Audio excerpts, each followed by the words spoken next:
caught my wife secretly texting my best friend for months behind my back. It was a Tuesday night, the kind of evening that used to feel safe.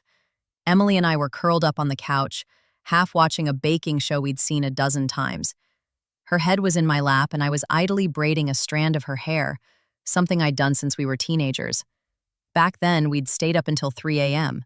in her childhood bedroom, whispering about our futures. Now, after 7 years of marriage, her hair smelled like coconut instead of the vanilla shampoo she'd used in college.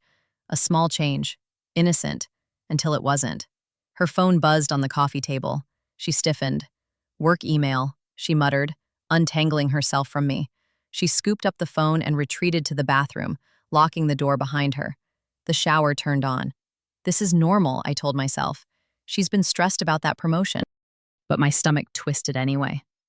The red flags piled up slowly, like leaves in a gutter. Emily started taking calls in the backyard, even when it rained. She changed her phone passcode, security upgrade, she said, and began sleeping with it tucked under her pillow. Once I caught her smiling at a text, her thumb hovering over the screen like she was savoring it. When I asked who it was, she said, "Just Sarah." Sarah. My Sarah. The woman who'd been my college roommate, my maid of honor, the first person I'd called when Emily proposed. Sarah who'd cried with me when we miscarried 2 years ago. Sarah who now sent my wife heart emojis at midnight. "They're friends," Emily insisted when I finally confronted her. "You're paranoid." But paranoia doesn't leave a lingering trace of jasmine perfume on your collar. Paranoia doesn't make you flinch when your own wife leans in for a kiss.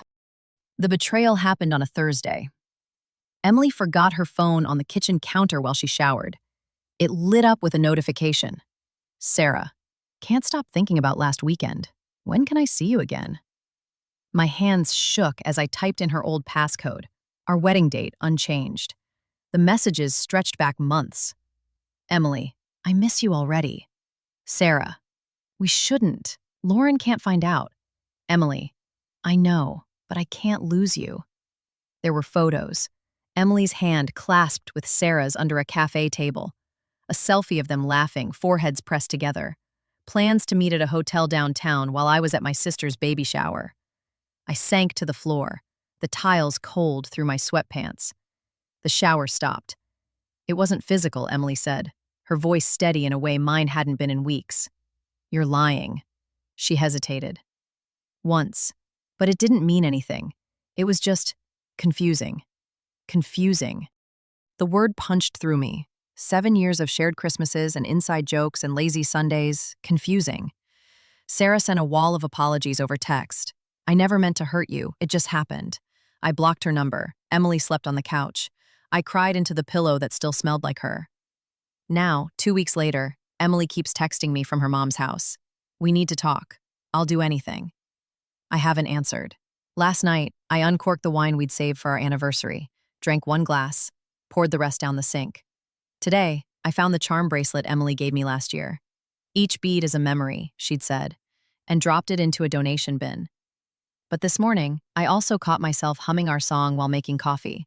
I still auto-scoop 2 sugars into her mug every morning. I still love her.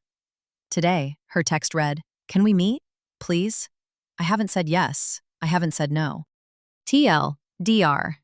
After months of suspicion, I discovered my wife's emotional and partly physical affair with my best friend. Now I'm torn between love and self-respect.